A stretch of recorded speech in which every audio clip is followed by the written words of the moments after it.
Hey, Jug Dealers. We are back today to do our third part episode of our interview with Adam Dunn. Things got a little crazy, and, there's lots of stories because there's lots of history. So we're here to tell you even more today. Yeah, we've got, we've done some, we're in part 3. This thing's rocking and rolling. Adam's got the seeds out. I always love your packaging. Always been some of my favorites. The old tape deck packaging. I want that one. I wanted you to give that to you guys too. It's very OG heavy. It's the Josh D Ghost OG crossed with Sage and Sour. Ooh. The Sage and Sour. The Sage and Sour. Perfect. Cut. Perfect. This is all from the Sage and Sour line, so it's pretty awesome. Thank you very much. That's very much appreciated. That's very it's very noble of you. Thank you, sir. Not a problem. That's Part 3 coming at you. Get ready. Buckle up. Here it comes. So you managed to not get ripped off by High Time. So can you correct? But I'm also assuming that should get us a cannabis cup on its own. Right? On its own. But I'm also gonna throw it out there and assume that we actually didn't organize number 7. No. So once is enough. No. So what happened was they literally we didn't hear anything from anybody, because this is also pre-internet days too. So it wasn't like there was tons of correspondence going back and forth. But we didn't hear anything, and then I think.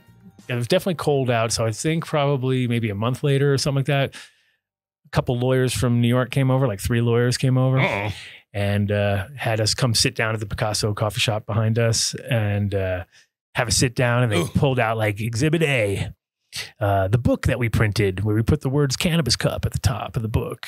Okay. This is a copyright infringement here. This is our trademark name. Anything with the words cannabis and cup, we own. We could sue you. So they came back to shake you down. So they said, we were young. We didn't know what's going on. We're in our early 20s. So we're just sort of like, what? No, we didn't want to steal anything. They're like, you're not trying to steal this cup from us, are you? I was like, no, dude. We were hired to promote it. We were just trying to make it better, right? Just a guy. And so they were like very adamant about not having us involved that next year as far as the organization side. So they handed it off to Annie Reekin, and Annie is like, she was on my show a couple months ago. We did a little anniversary show, but she was a friend of Rob Clark's and Dave Watson's, and she was a grower from Vermont, or I think originally where she's from, but she moved out to Cali and she was growing out there with those guys. So she took over, and basically within it went from us the first year, I think we had probably about 150 people total, because they brought over 50. Right. And we probably had about 100 total with all the people involved. And then the next year there was 850 people. Right? Oh, wow. So it really boomed quickly, and so they saw the potential. They saw the potential. They knew it, and they had this. There was a place called the Pax Party House, and the Pax Party House was hilarious because it was again, like my apartment that I had, the 190 guilder apartment, $90, baby. It was 2 blocks away from the Pax Party House. So by magic, out of all the places in the city, and at this time, Amsterdam's pretty legendary status as far as one of the world's best party cities. It was already, and this is the thing that's funny, is this is the second year that the cup opened up to the public. So the first year was the 50 lucky people who basically answered the call in the magazine. Do you want to be a judge of the cup? Yes. $200. Here's $200. You're in, right? So that year was awesome because we really got to see the people who took that risk, especially at that time period. Right. They went out on a limb. And those customers, those people came back. Many of those people came back for forever. Decades straight or whatever. It really set the fucking. Now let me ask you this: did you have a work permit? Did you have a visa? Were you there legally? We never did get through. We never did talk about that. I mean, I'm just no. So when I first got there, nothing. I just figured he was selling weed shit. So you're already doing something illegal. Yeah, right. So no, it was totally illegal at the time. But then what happened was we used the Cannabis Cup, getting our first space to become legit. So that was what was interesting, was we we became the kind of like, okay, I guess we have to, like, if I want to live here, I'm going to have to get right. So, but how long had you been there at that point? I already been there for 4 years at the time. Okay. See, he's a resident. So I got to 89. I got to 89 and the cup was in 93. Dude, it's like living in rent control in Manhattan, dude. Like, are you walking away from a $90 a month apartment? No, you're doing everything you can to keep it. And not only that, you don't have to make much money. You show up to the immigration office, you slap down your passport, you're like, you know what, I want to make this legit. And they're like, dude, you showed up 4 years ago. Yeah, no, we were. I think what we did was we flew home. We did the classic where you fly home, and then you come back in with your fresh stamp, and then you walk in like, oh, I just got here. Were you? Because I know when I was doing the like every 6 months or a year. That's what I was going. That's what I was going to ask. Because I know in Thailand I was having to go back and forth. Yeah, you had to have a fresh stamp in your passport that like somehow within the last 6 months or. But you didn't have a work visa. No. You were just obviously taking cash jobs. Yeah, working for gangsters. I was lucky because when I first got there. So when I was lucky when I first got there, because I still had the whole boat connections with all the different boat people, and so my mom's friend who had a converted fishing ship that he had converted into like a cargo ship. So he took like an old fishing boat and he would 1,000 pounds and he would bring in, but actually he was like, his whole deal was he would come up to Europe and buy all the like old refrigerators and shit like that. And he'd bring it all down to the Caribbean and make a killing. Man, we're down there hustle and making real money. So he'd like load it all up and he basically had his boat. When I first got there, he was paying me also $100 a day. Right. So I was getting $100 a day to go work on his boat, and I was doing real hard work, but still $100 a day. My rent was $90 a month. Yeah, that's great. So you made your rent in a day. So I was like, what do they say? Don't spend more than 40% on your domicile. You're at like, I was like, this is going to work out pretty well. And on top of that, beers were about a guilder, so about 50 cents a beer. So that's how I gauged everything at the time. My brain was based on beer. That's like 8 beers worth. Like, how much? Exactly. Jaren's still like that. So like, hold on a second. I can get. And funny enough, it was like I was the first time that I'd seen the system, because it's very social over there, right? Everything's very socialized. Like even when it came down to your drinks, like you buy a bottle of water. You pay an extra guilder, but you bring the bottle of water back and you put it in this little machine and then it sucks it into the wall and then it kicks back a receipt and then you go up to the counter and you give her the receipt and she gives you money, right? So I was like, when I saw that system, I was like, wait a minute. Look at all these tourists that are a bunch of dumbasses that don't know you paid an extra a guilder. They leave their water bottles behind. I just walked up and scooped up like 6 of them and I bring them to the store and I get $6 and I'm like, that's 12 beers. Wait a minute, that's 12 beers. Exactly. I'm getting the math right away. As soon as you equate it to beers, Jaren's in. I'm fucking on it. So I was like figuring out like, wait a minute. So I could live. I made a joke that I was living on plastic. I would tell everybody, I'm living on plastic. And like, you mean like credit cards? And I'm like, no, like plastic bottles, dude. No, bro. Like, picking up old bottles. I just pick up plastic bottles. Dude, the hustle, bro. The hustle is real. So I was out picking up bottles and scooping them up from the tourists and like running around. I mean, that's not bad money. Let's be real, dude. It was fun. When you a little hustle, when you know. I need 90 of them for that apartment. When you had that. And so I was working on the boat thing for a while. Then he left. And then after he left, when I first went to Amsterdam, the funny thing too is when I first went there, I had a talk about hustle.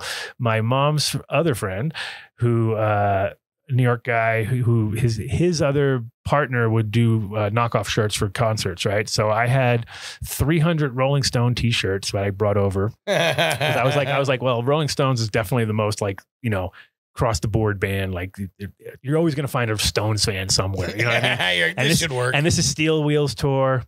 And the knockoffs I had were like tie-dye. I had some tie-dye ones, which are pretty good. And then I had these really, really bad ones, which it's funny enough. Something spelled wrong on them or something? No, now they're worth a lot of money because they're so bad. Like they were the worst. They were this portraits. They were this like full portrait of all of them. And it was like this super thick. It was like flesh toned portrait, fucking full front, and it was like so bad. I remember like you could just pick them up and they wouldn't bend or anything. You know what I mean? Like you put the shirt on and you're sweating underneath. It was so thick. This thing doesn't breathe at all. But I had 300 of those, and that was like my little backup plan. Like, okay, you know, if I don't fucking, I'm just gonna. It's like, sir, you have 300 of the same shirts. So I went to the Waterloo Pine, which is a market there, and I found the local T-shirt dude, and then I just made a little deal with him, and I'd bring them in. I don't remember, he gave me like $8 each or something, and I'd give them. So I had, okay, it's enough. It's like 3,200, blah, blah, blah. So I'm, that's pretty good. That's like 3 years worth of rent right there. Bam, baby. How many beers? Have a lot of beer. Yeah, 6,400 beers. Yeah. 2 years and a lot of beer. Yeah. So yeah, it was kind of like, definitely just trying to piece it all together. And then the other funny thing was that when my mom came over one time, we were walking in the red light, going through, like looking at stuff, and she saw the hash museum, and she said, "Oh, you should get a job there." And then like 6 months later, I call her up. I was like, "Guess where I got a job?" And she's like, "Where?" And I'm like, "Hash museum." Like, where you told me you told me to get it there. So it's just out of coincidence it happened. So how long did you end up staying in Amsterdam? I was there for 21 years. That's insane. Yeah. It was a long it was a long weekend. I mean, went there for the weekend, stayed 21 years. Obviously met your wife there. Yeah. Decided to come back to Colorado that was fall in the weed game, right? I mean, essentially going, it was funny. We're not even back to Colorado, but to Colorado, I guess. Really. Yeah. Well, so then, when I started that first place, which was the CIA, that was in 93. So 93 to 95, we had that spot. 95, there was a little crossover period, but there was a moment in time where we had that place and we had this other new spot, which was called the Hemp Works, we called it in the end. And that was like on the shopping street, a really nice fucking spot. And we thought we were going to have them both, and this is going to be our office, and this is going to be where we do all our crazy shit up here. And then down there, that'll be our professional spot. Right. Oh yeah. And then we got kicked out of our original spot. So we had to condense everything down to this shop. So all of a sudden, small spot. So we went from 3,000 square feet down to like 600 square feet. And then we had to like somehow, consolidate half the shit, plus build out the shop to make it look clean and nice and not be a big clusterfuck, which is, what it would have been if we literally tried. Because our first place was eclectic, funky, cool, wacky. Everybody who walked in was like, "Oh, is this a squat?" And we're like, "No, dude, we pay $3,000 a month for this place." Like, this is definitely not a spot. That's what you want to hear when somebody walks in your spot. Yeah. Exactly. Like, you're like, "Wow, way to bring it up for notch." No, this is actually like I'm paying for everything right now. This is a squat. No, fuck, it's actually expensive. So are you breeding at this point? No. So the first thing that I'd bred was bubble gum, and that was 91. And so when I was still working at Sensi, I would bring in, so basically at the time, and I wasn't breeding at the time, I was just growing and I was selecting, but that was the first like separate project I had. And it was funny too, because I had access to all their seeds, but I had this weird like thing in the back of my head that I didn't really want to grow with their seeds because I already knew, I saw their attitude, because every time I bring, so I was, first I grew whatever I grew from their stuff, it didn't like impress them because it was their stuff. You know what I mean? Like, so I had this like, I can't impress them with their own fucking weed, can I? So then, I met Victor from the guy who started the gray area. But when he first came to Amsterdam, he had just arrived. I was still working over on the museum side, and he came in and was talking about he wanted to learn how to grow. And I was like, well, I wanted to build a grow room at my place, and I've already these are the plants in the back. I showed him the plants in the back. These are a $90 apartment. Let's do it. So I had that little spot. And so he came over to my place, and it was funny too. He goes, "I got $20,000 in my pocket." Right. And I'm like, I figure we can do something. I was like, "You need to come with me. Like, you're going to get in trouble if you come around Amsterdam with that kind of money. Like, you are going to get in so quickly. So come with me." Right. So he basically had just gone into his safe at he ran this thing called the Church House Inn with his mom in Providence, which was a hotel with they had like a club hotel, and it was a punk rock place. Right. So he had like fucking just crazy shit going on. And he basically just walked in one day, went into the fucking safe, grabbed 20 G's and just said, "I'm out." Like, he basically robbed his own family or whatever. I didn't know this at the time. I just knew he had 20 grand in his pocket. Right. So I was like, "You're coming with me." Went to his house. He came to my place. He was a contractor in Rhode Island at the time.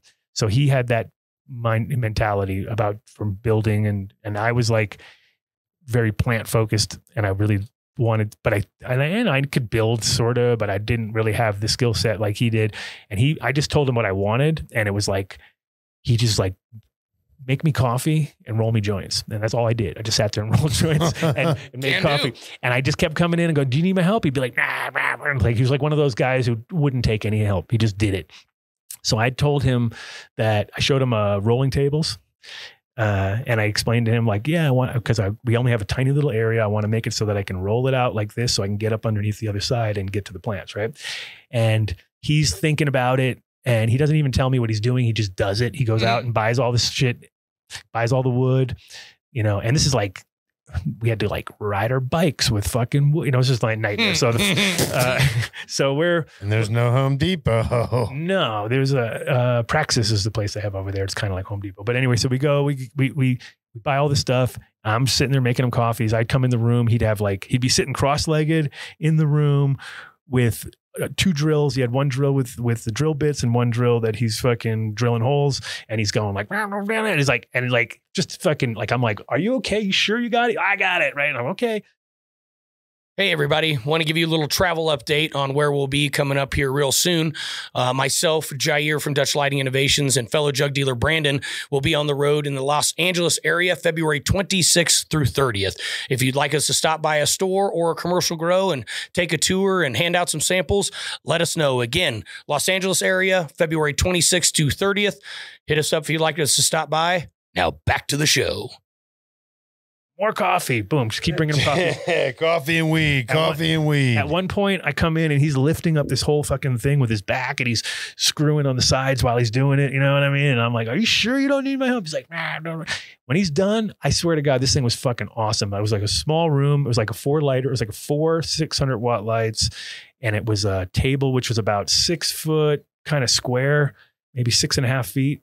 And he put a drain area in the front. So it kind of came just a little bit, about 2 degrees. You have some rain. Do you have some rain gutter on there? No, he built it out, everything out of plywood because he's a contractor. That's how his brain works. His brain works with plywood. Plywood, baby. More plywood, duct tape, and fucking 2x4s. That's how he built everything. So everything was 2x4s and plywood, super heavy. Like, I mean, that table when he was lifting it up, probably over 100 pounds with his back. Like, he's just one of those kind of guys. Anyway, it was so fucking on point. It was amazing. Like, you just went in, and what he did was he took casters and he flipped them up. So he drilled 2x4s to the wall, and then he flipped up casters upside down and put the table on those 4 casters. Oh, and wow. Just slide back and forth like a drawer. And I was just like, dude, this is fucking amazing. Right? I was like, this is so sick. And so we put that in. And then I made the fatal mistake of over designing a aeroponic system for it because I was so fixated on aeroponics at the time. Like that to me was the shit. Yeah. I was like, oh yeah, it's got to be maximum fucking oxygen level. That was the time for it too. And I was so fixated on building it myself. So I went out to, and the funny thing is I used to go to Aalsmeer, right? And Aalsmeer in Holland is like the epicenter of greenhouse design, right? Like everywhere, if you want, so you got Brinkman, you got all these big companies out there that's all they do. So I'm going out to Brinkman, which is this giant distributor, going up and down these aisles, like looking at things I have no idea what I'm looking at. I'm just like, there's like clips and fucking tomato fucking things and all sorts, like every little piece you could ever imagine is all there. Gadgets. But I'm finding like, oh, this is the sprayers. So I basically got sprayers. I got a filter. It's funny. I even had a UV filter. I had a UV filter, sprayers, everything. I bought tubes. I went out and bought fucking a drill bit so I could make the fucking thing. I got the baskets. I got filters. And to think you could have just hand watered this. And I was overcomplicating it to the max, right? And so I put it on and I had the thing and I set it all up.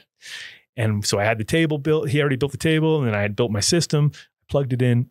It fucking started up and it was like, I think there was maybe probably about 12 to 14 sprayers total in this thing. And they were the real active ones, right? So they and like 20 of those or 12 of those inside of these tubes on top of wood. Aggressive. On top of a wooden built table that's mounted to the walls. Vibrations went right through the whole building. Like it was like, oh my God, neighbors started banging on the fucking ceiling. And I was like, oh fuck. I think I overbuilt this thing, right? Like I built it felt like a car. God, it was like a car engine was starting up in my house. You know, like, I was like, whoa. And then I was like, yeah, my washing machine. I misloaded the washer. They're like, you do laundry 18 hours a day? Yeah. No, I literally turned it on and turned it off. There was like, that's not going to work. You know, I went and got slabs the next day. I put the slabs in and put drippers in and was like, it was there goes cool my dreams for a day. But funny enough, I ended up being the General Hydro distributor from 93 to 95. So I had the deal for all of Holland, because the French guy, there's that French guy. Yep. And he had a French guy. He had he imported he kind of had Europe on lock, but he had no distributor in Holland. And so gotcha. And so I was learning GH off of another guy named JJ, not Top Dog JJ, but this other guy from it's advanced hydroponics in Holland. You may have heard of them over there. He's like, he's been around forever. He opened up. So basically he came from Seattle. He was part of the Northern Light guys. He was Greg's friend from that whole crew. So he came over from Seattle, kind of like with clone in hand on the run, like, I'm out, I got to get out of there, you know, and came into Amsterdam and, but he only grew with GH, right? He had GH and he had parabolic hoods. And he had set up parabolic hoods on fucking light movers. Great setup, right? Old school. And then he bought a horse stable. He had bought a house with a horse, like an old horse stable. So every it was all stone too. It was all built out of stone. So every single section had its own parabolic hood, but there was no vertical. No horses, folks. So they had everything's horizontal over there, right? Nobody had vertical bulbs. So instead of doing a hanging 1,000 watt down the middle there, he did 2 600 watts, one facing this way and one facing that way. So it was a little bit weird. It created like kind of like a donut of light. Stadium kind of effect, almost a donut. Yeah, it's like a donut of light instead of a perfect spread of light. So you put the plants in that donut shape, and they did really well. The one in the middle, the one in the middle didn't do so good. Not so much. Yeah, exactly. And but what we ended up doing was using the edges of the horse stables, put slabs on there, and then put all the little shorties. Anything that was short and didn't have a lot of stretch, you'd put it all around the edges there and get these little bonus plants. And so, but he was growing with GH, and Larry came over a few times and hung out, and it was pretty interesting because it was like, there was a moment in time where I was the largest seed bank in Europe because I had all the different companies under one roof and I had GH distribution. You know, I was like so too far ahead of everything and way not understanding. And the GH That's thing, crazy. And with the GH, right what fucked up me with GH was that same problem is they didn't have any packaging. So I had to get like a 55 gallon drum and then figure it out. And so I was like, so I wasn't selling it direct to public at all. I was only selling it to growers. So I had like 4 or 5 big growers that were buying it from me, and everything was rolling along, looking good. And these guys who had like 15 greenhouses that were huge, like big fucking greenhouses with hundreds of plants in each greenhouse, bought a fucking Mac Daddy amount. Like they bought like 55. They bought the whole gallon. They took it all. Just taking it all. They were loving it, right? And all of a sudden, so what happened was they were shipped over the micro during the winter. And it all fucking fell out, right? It fell out of solution. So they were running this whole operation. They were like at critical time, you know, like week 6 of flower, and everything went fucking cockeyed and started growing like Lester Grinspoon. Oh yeah, buds, just these, just single calyxes, single calyxes going up these little fucking strings and shit. And these guys came fucking ready to kill me. Like they came in so mad that it made me quit even selling. I was like, I'm not even going to do this anymore. I can't be responsible. They were like, you have cost us millions. You know what I mean? It was like one of those deals where I'm just like, I don't really know what to say. I didn't do anything. You know, and so, yeah, it definitely was one of those situations where it shows you how, you know, can be really good, but can also be really bad because you're responsible for a lot of people's product at that point in time. And if you come to, you know, give them the wrong information or hand them a product which is not vetted, and it was. I mean, we're talking about like 1993, in which you can't control temperature too, and then you figure it comes on a boat, so it's getting shaken for 6 weeks. Yeah, you know, and it was like. Later on, I found out it's very common. Oh, yeah, this happens all the time. It's like, great. Well, you should have told me that along the way. Thanks for letting me know. You know, But yeah, it was definitely like I went.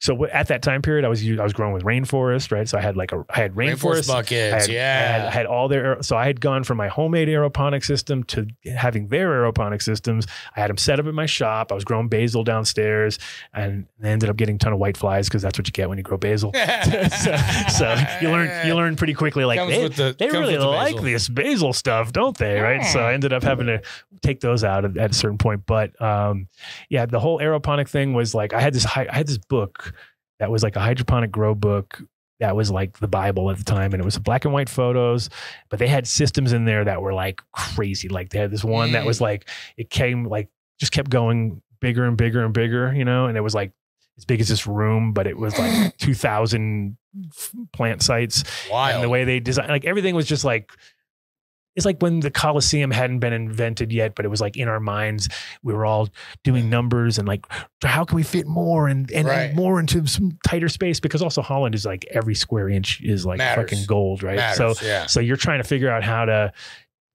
grow in these tight little areas. Everything was against you at all times. There was nothing that made it easy. Like, no matter, even though you're in the country of agriculture, all against you. It really was. It was like the struggle was real. Like every time I came home to the States and I'd see my friends growing, and I'd be like, God, you guys have it so fucking easy. It's like plug and play. Look at this. Like you buy it, you plug it in, it works. In Holland, if you bought a light, they'd go like, here you go. And you'd be like, so where's the plug? Where's the plug? Oh, you must wire yourself, of course. You know, and you're like, really? Yeah. What do you mean, of course? I've got to do like 50 of them. You know what I mean? Like, yeah, you better get to work. And then you need a relay, and you need a relay in between every one of them, and you got to get this relay box, and then get to work.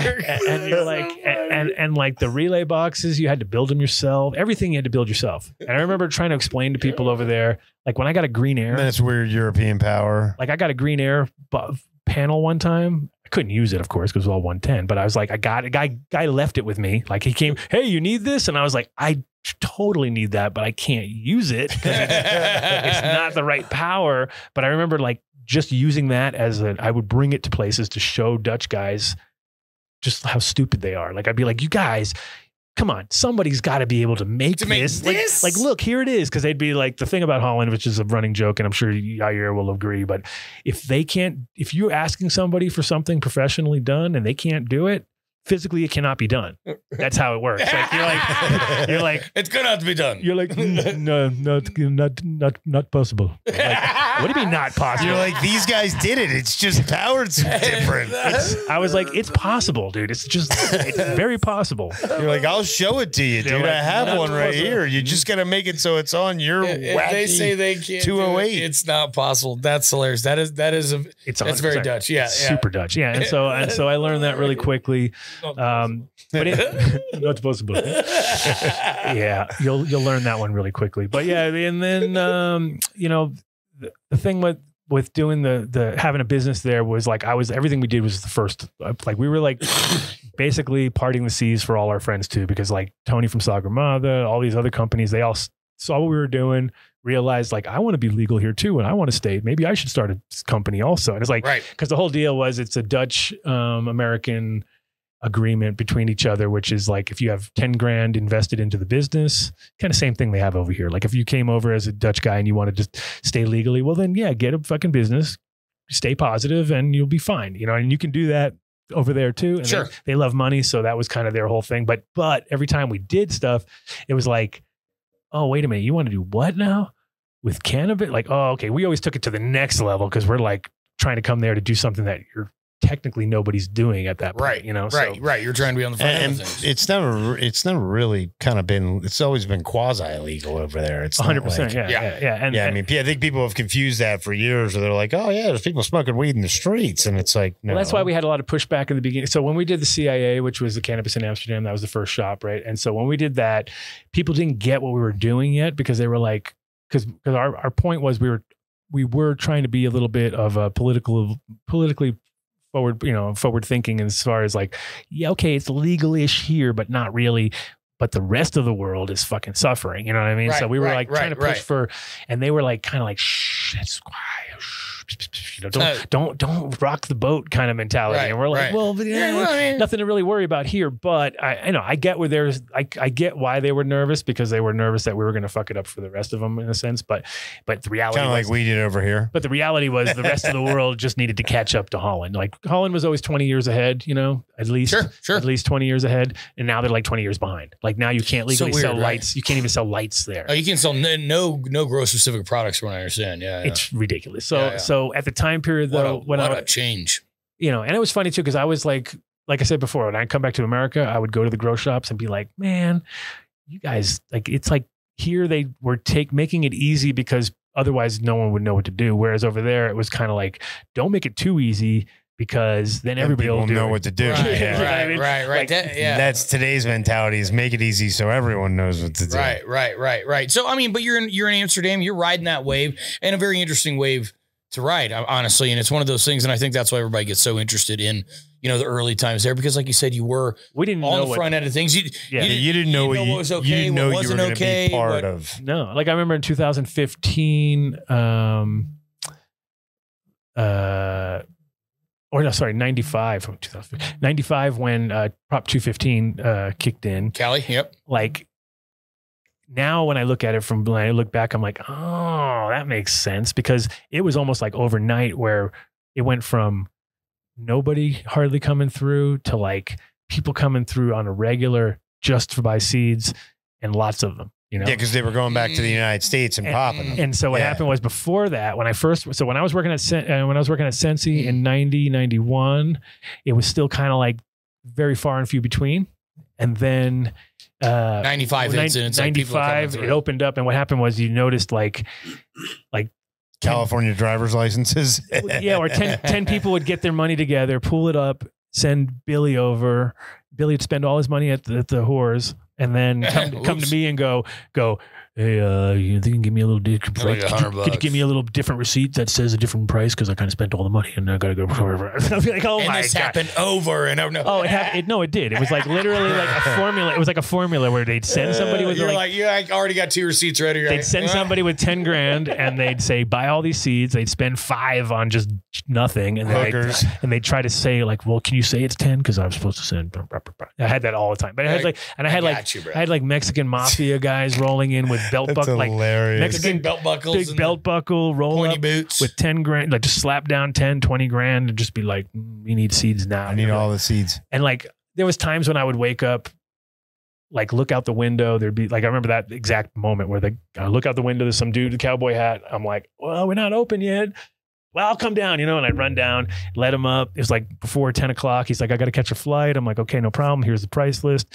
He'd be like, I'll take everything. I need everything times 2 or something. Oh my God. I'll be running around. And then I remember like, he's off. I look at my fucking clock. It's like 11 o'clock. I'm like, dude, I just made like 20 grand before 11 o'clock. Well, shut the door. Like those were like, that was literally the crazy moment in time when it was just like, there was so much money flowing, and my partners, Doug and Dion, both of them were not really like weed. They liked weed, but they were not growers. Right. And they didn't get the whole, they were just like, I was like their golden goose, because all of a sudden, like, I just would printing money. I bet you just show up with all this money. You're like Cap. Yeah. Well, people would come in, and it was like that for a moment. I mean, it was definitely like, wow, this is crazy. Like, I can't believe how quickly, because it was like, we were the only, because we were selling Sensi. We had Dutch Passion, Sensi, Nirvana, Positronics, Our Seeds, Sagarmatha, Serious Seeds, and a couple other smaller guys. That's crazy. So we had all those. You really had a spread. So we had we had a lot of real. Yeah, we had a lot of different seeds. So that and so for instance, I didn't keep anything in stock. Like I kept my own stuff and a few things around, but everybody was within one phone call and a bike ride away. So I would basically go like, okay, you need what? But get the full list. And then I'd be like, all right, I'm out. And then I'd leave my friend, bong with some weed, give them as many bongs. Keep these guys busy for like an hour. Keep them going, and then I'd get right across town, sweating, get home, get back to the spot, pack all the seeds, make up the labels, stick them on the thing, come down the stairs, boom, here you go. Okay, cap. So you did it all in the moment. It was, you weren't because I didn't have stockpiling. I couldn't keep a stock of things around, because it was, you never knew what people wanted, and then there was always like these crazy numbers because people would come in and just be like, I want 1,000 so you of those. couldn't even guess. Like, so you said, screw it, I'm not it's even so 1,000 of crazy. these, 1,000 of those. And I'd be like, oh my God. It's so crazy to think about that nowadays. It really is, man. It is. And again, like, you know, true heyday type stuff. You know what I mean? And definitely, again, and it's interesting because you went there not necessarily trying to be in the middle of that, having no idea that was what was going to happen. You took a boat for the weekend. Well, the best part is that sounds cool. The best part is now realizing how like dropped into this. Because the other thing too, when I was working at Sensi, is that Operation Green Merchant was going down at the exact same moment, and I wasn't totally out of the fucking loop. You were completely out of that, and like I didn't realize. I did hear from So after they hired me, the only reason I got the job too was because I liked Frank Zappa, right? So like literally, it was like I walked in, and then Alan was like kind of like series of strange events. Didn't really kind of know what to think of an American asking for a job because he knew his dad did not like Americans because they were the DEA was after him, you know, type thing. And so here I am, like tie-dye, long hair. Pretty much typical narc look if you were wanted to be. If you were really going to just try and, like, narc it up a bit. Yeah. Throw on some Birkenstocks and you're there. And so he, you know, and so Ben literally was like, who the fuck is this guy? Like he was like totally not interested in me working there at first. And I really had to prove myself for a while, like to the point where, but it was lucky because I had my mom there. And so that kind of helped because then they got to see like, okay, he's not like, you know, come on, this is his mom. Right. Like, his mom. Hey, come on. You know, and then, and we had a few other links that made it okay. But in general, it was definitely fucking lucky because then later, after the whole Green Merchant thing went down, then it kind of opened the door. Then I got Tony a job there from Sagar Mother. Then kind of went from there, and there was a bunch of different people working. But there was a moment in time where it was just me and Alan and Ben and then a couple other people, and that was it. That was it. And it was didn't realize at the time how deep I was there. And then of course when Neville.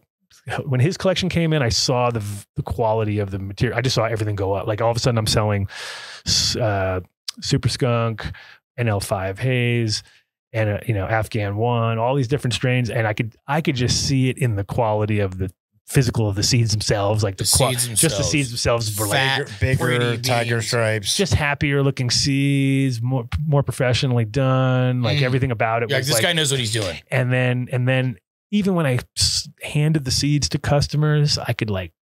They did the same thing. Like, they would look at it. It was like, wow, I could feel the power each time, especially with certain strains because I knew certain strains weren't good. Like Big Bud, I never got that. Like Big Bud, I knew was shit.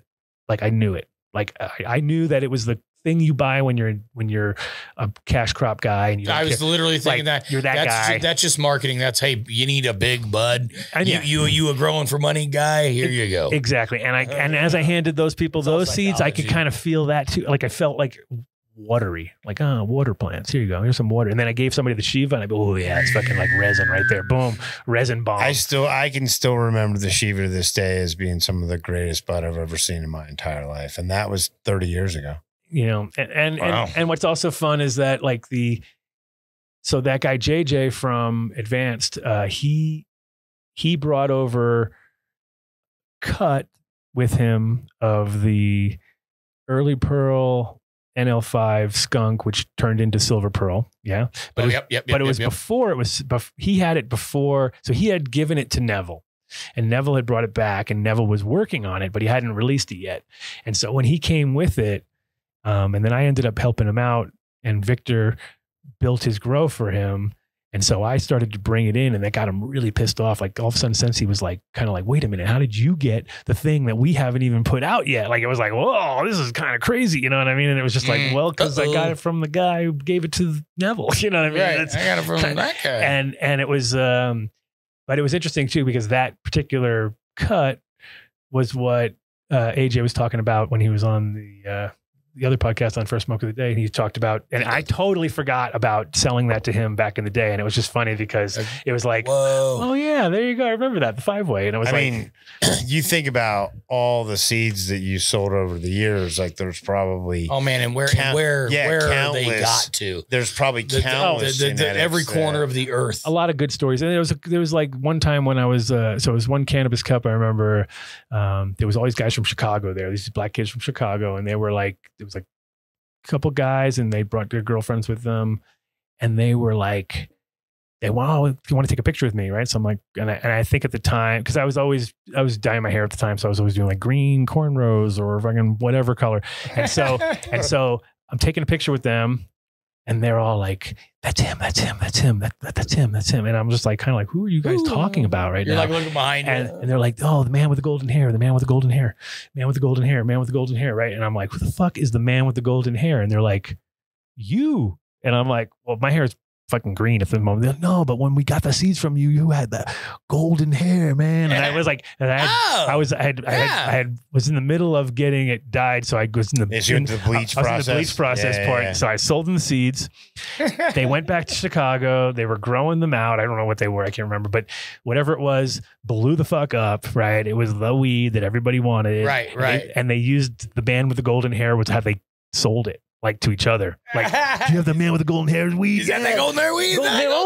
And so it became such a big deal in Chicago at that time period that when these people were taking photos with me, it was like big deal. And I didn't get it until I was like, kind of like, who the fuck are they even talking about? And it was like, so there was always those kind of moments in time. So, and that's the thing I always tell everybody, it's like, one seed can change a whole community, like a whole.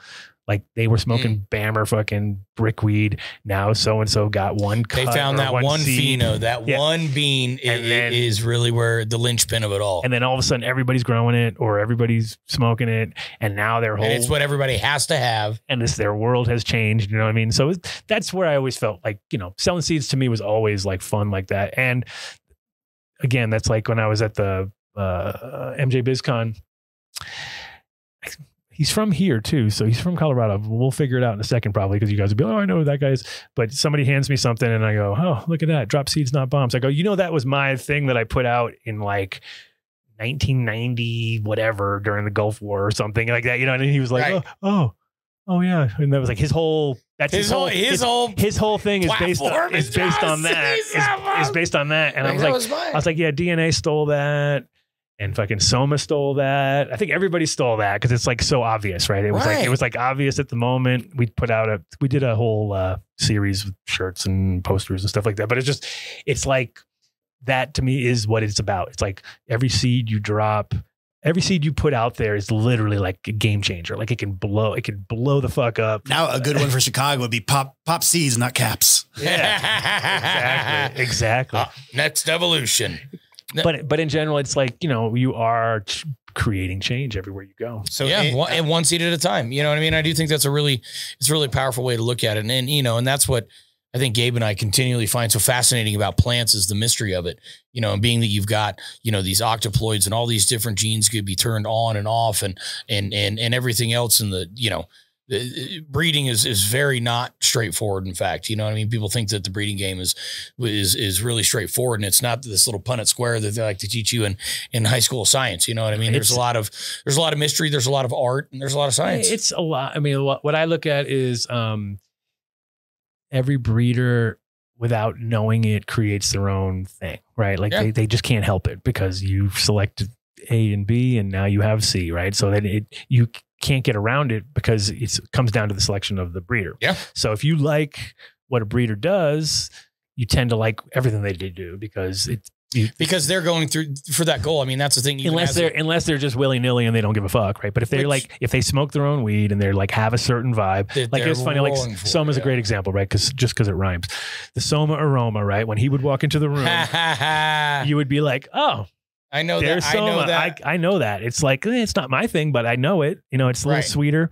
That sweeter, that incense, that sharpness in the air. He's got a certain vibe that he loves. That's amazing. And I would get it from other people too, because I was smoking sage so fucking religiously for so long. That was your cologne. Because it was just my thing. And I would walk into a club and then within 2 minutes, like my friends would be like, dude, I know exactly when you walked in. Like you came in, DJs would tell me like, oh, I knew it. I was playing and I heard you, I smelled you. And then I feel like, oh, Adam's Smelled here. that motherfucker. Adam's here. He's coming. Where is he at? Where is he at? You know what I mean? And they're looking and then I dropping stuff and then I show up. So I think that's kind of what it is. And then a lot of times it's even further when you're growing them, because when you grow other people's stuff, then you really see more deeper into their fucking soul, basically, because you're like, well, and you like these super hard to grow fucking nightmare plants. Well, that's funny. Like, that's funny, Adam, because it's almost like you segued right into this. This is so beautiful. So I usually like to have five questions I like to finish up with. And by the way, this has been a really wonderful episode. I've been very entertained myself, and I hope that all of you are too. And I have no doubt that you will be. But it's funny because one of the questions I always had is, what's your favorite strain? But then we had to make it a 2-part because grown and smoked, right? Gotcha. Yeah. Those are two different for things. Adam, it's almost 3 because it's bred, grown, and smoked. Well, and we can even do it. It could all be the same. Yeah. Right. So, what is your favorite strain? Both. Let's start with smoked and then grown.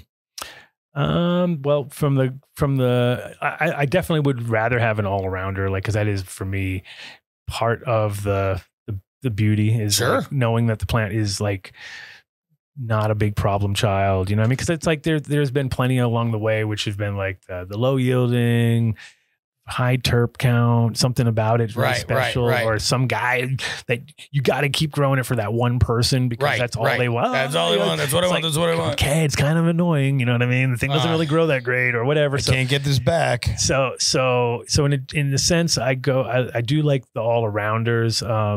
You know, I was showing you earlier the Trinity, which I got off of Bo, which is old school, and it's funny because that one plant, from a grower's point of view, it's like I don't know if there's a better plant because it's a dream, because it's the structure on it is fantastic. It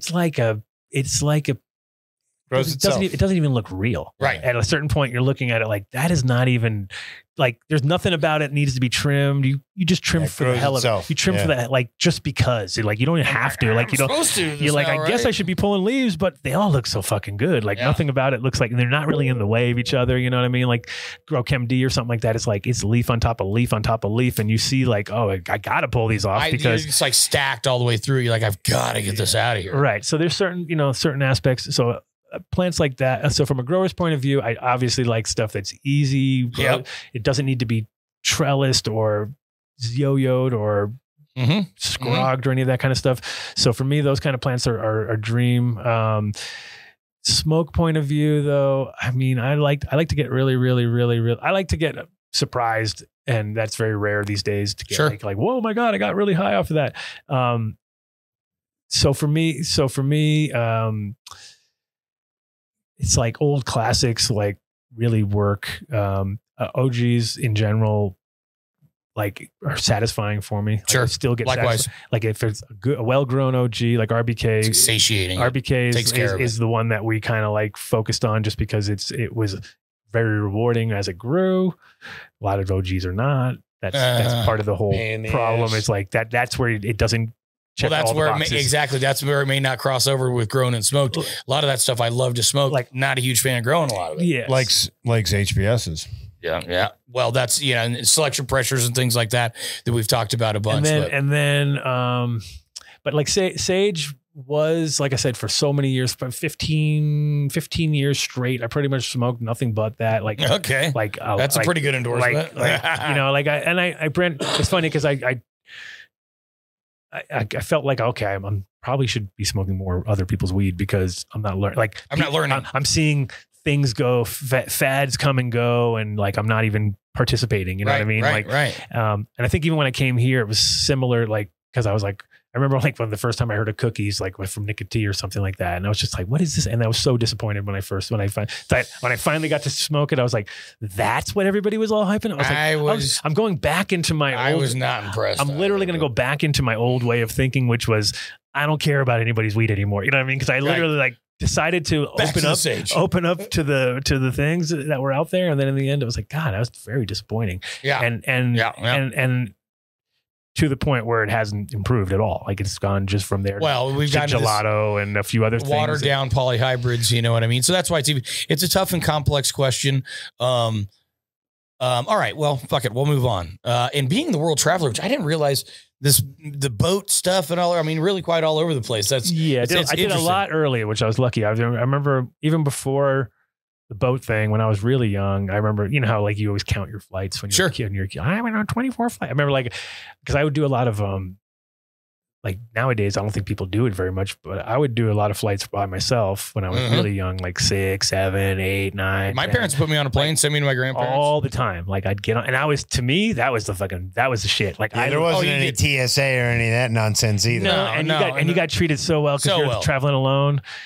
Stewardess would always be on it, like, hey, you got the steward. They take you up to the cabin. You introduce you to the pilot. You'd literally have your own personal stewardess as an 8-year-old. You know what I mean? Of course. And I actually remember lying like a bastard a couple times too, because I realized I'm never going to see these people again. I can say whatever I want, right? So I was flying from Boston, and I was like 11, and I remember telling somebody that I just ran the Boston Marathon, even though I obviously didn't. And they were like, you just ran the Boston Marathon? I was like, yeah. I think I got a record time for my age group. Pretty good, you know. 6 minute miles the whole way. 6 minute abs. No, but I remember like, I just remember knowing that like those flights, you could pretty much, you were like, it was like I don't know, it was like a fantasy world because you were just like, and especially at that age, like you said, do whatever you want, get away with, and I could talk. Obviously, so I could talk. Oh, really? For hours to people, and they were trapped. They were trapped in my little zone. I was like, yeah. These days, what is your favorite travel destination? Do you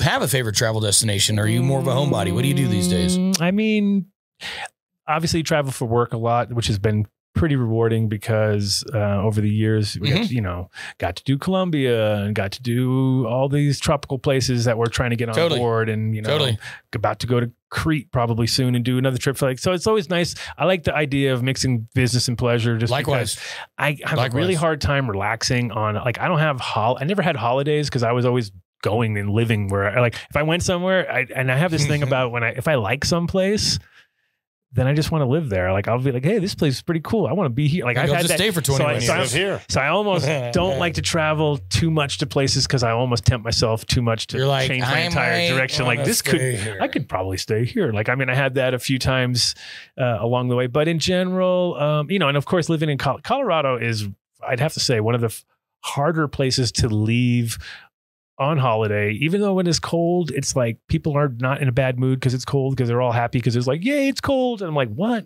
Wait a minute, you're supposed to get miserable in the cold. Like in New England, you have that. New England, you have like, everyone's going to Florida, right? It's like, but Colorado, you don't really need to go anywhere in the winter because the winter's beautiful here. Then in the summertime, you're like, well, I want to get the most out of it, so I'm going to be here for the summer. So it's like you get these little loops where I have a harder time leaving here than I did other places.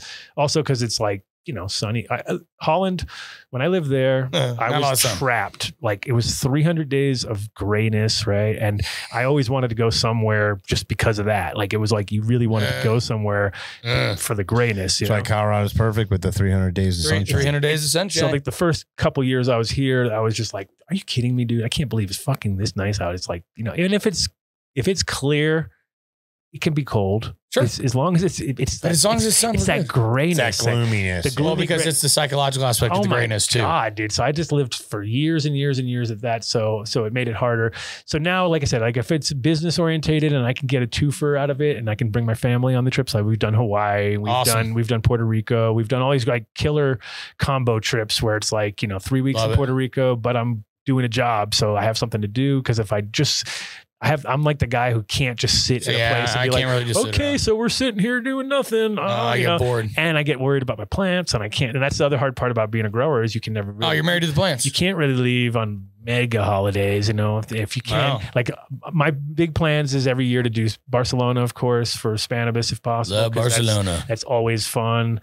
But of course, it is funny too, because I do these things that are combo work business trips, they do tend to be, like a little too similar sometimes, because we're all at Cannabis, so we're there for the same week at the same time, doing the same things for the same people. Again, Adam. So you don't really get to do it doesn't ever feel like a holiday. I have seen a lot of the same people all over the world. You get home and you're like, well, now I'm tired. I need a holiday from the holiday. You know what I mean? So that's how it goes. That's usually the way it is. Work holiday. That's how it goes. All right. Well, let's get a few little personal questions to finish up.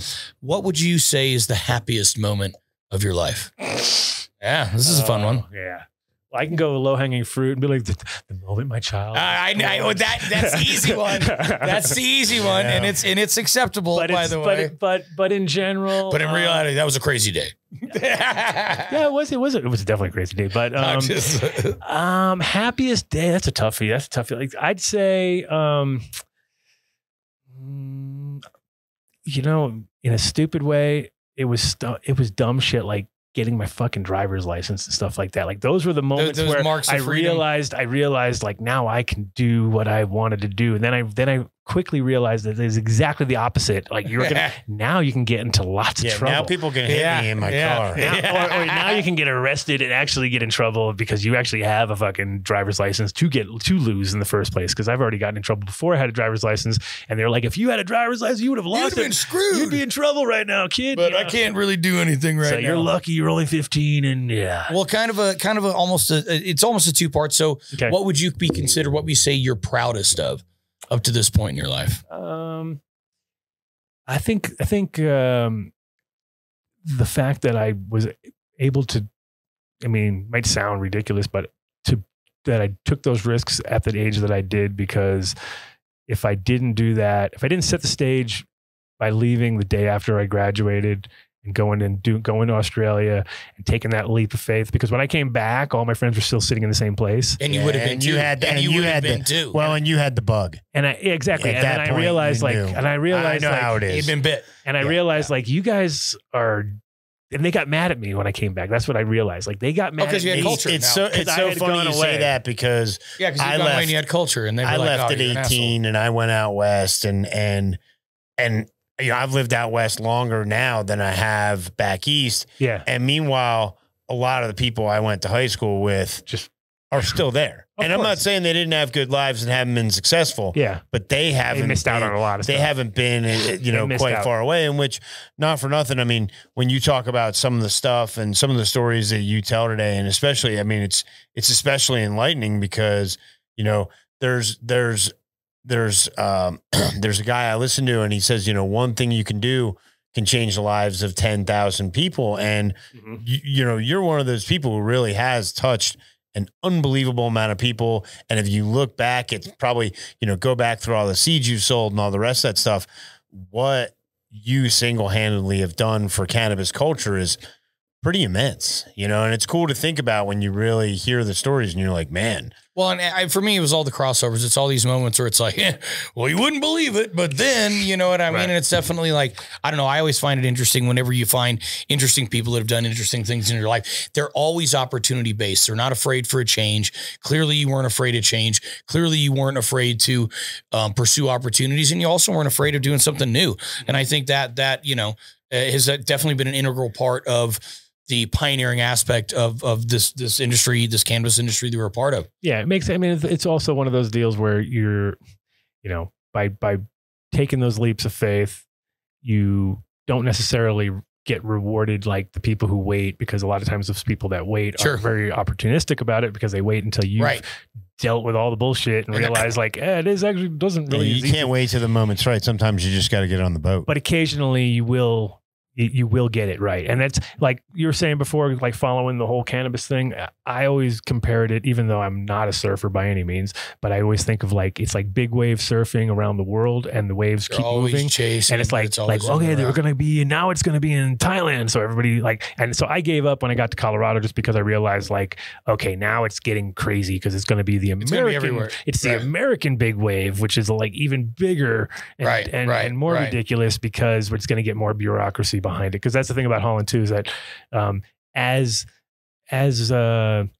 legal as it wasn't never legal. So they didn't have a lot of rules based around it beyond, hey, just sign this thing right here that says you gave us X amount in tax money every year, and we won't fuck with you. That's pretty much the entire, that was the whole deal that they had. And it'd be like, okay, so here you go, boom. And then, all right, we won't fuck with you. And that's the only thing they had. Whereas here, we're going through all the fucking rigmarole of like the reality of like, okay, this is gone from the most profitable thing to one of the most like regulated to the point of nauseum. Well, and I always say to people, I don't for me and for so many of the people who, you know, I know back in 2010 and started to vote for these things, we just really didn't want to get arrested anymore. A lot of it, I don't think any of us really thought, you know, and Jenna and I discuss this all the time. We never thought it would get to this point where half the country is, you know, quasi legal as far as states' rights.